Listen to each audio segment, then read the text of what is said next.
French voters will be furious if the EU signs their country up to a post-Brexit trade deal without adequate consultation, and will punish European elites at the ballot box, and MEP has warned. Nicolas Bay, General Secretary of the right-wing National Rally Party led by twice-defeated presidential candidate Marine Le Pen, made his remarks in response to suggestions that the European Commission was ready to rush a deal through if EU negotiator Michel Barnier and UK counterpart Lord David Frost reach an agreement prior to the 31st of December deadline. Speaking last week, Sky News European correspondent Adam Parsons said, "One thing that jumps out is something called provisional application. What that might mean is that if a deal is agreed at the last minute, it's put in place before it's even ratified. One source told me that would be a very precarious option." Mr. Bay agreed, telling he said, "The French have memories that last and they're lucid. Remember that they foiled the Treaty of Rome in 2005 and put National Rally in the lead in the 2014 and 2019 European elections.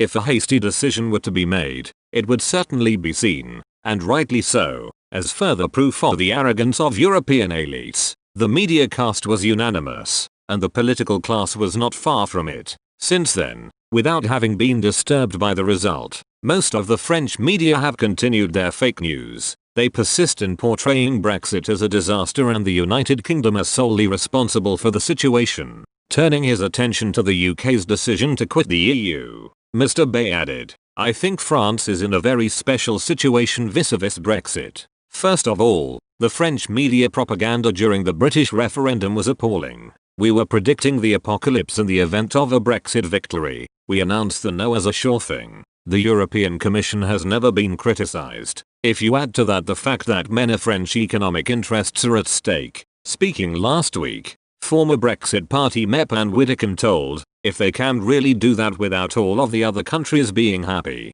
that does say why we left the bloc. The fact is nobody is surprised any longer. French voters wouldn't be happy with any perceived attempt to bypass normal procedures, especially given the sensitivity of the issues at stake. The major reason we got out was so that we couldn't be bossed around. But nobody is surprised when the EU just decides to shortcut consultations. The other thing it shows is that the EU is obviously desperate for a deal. And if Boris had any sense at all he would be using that. Because it is always being portrayed that no deal is a problem for Britain, but it is obviously a massive problem for the EU. And they are desperate to avoid it." Last week, a representative of the European Commission said, "Negotiations are ongoing. We are working hard for a deal. We are not going to speculate about dates." Michel Barnier has always said that there must be time at the end of the negotiations for the European Parliament and Council to have their say on any potential deal.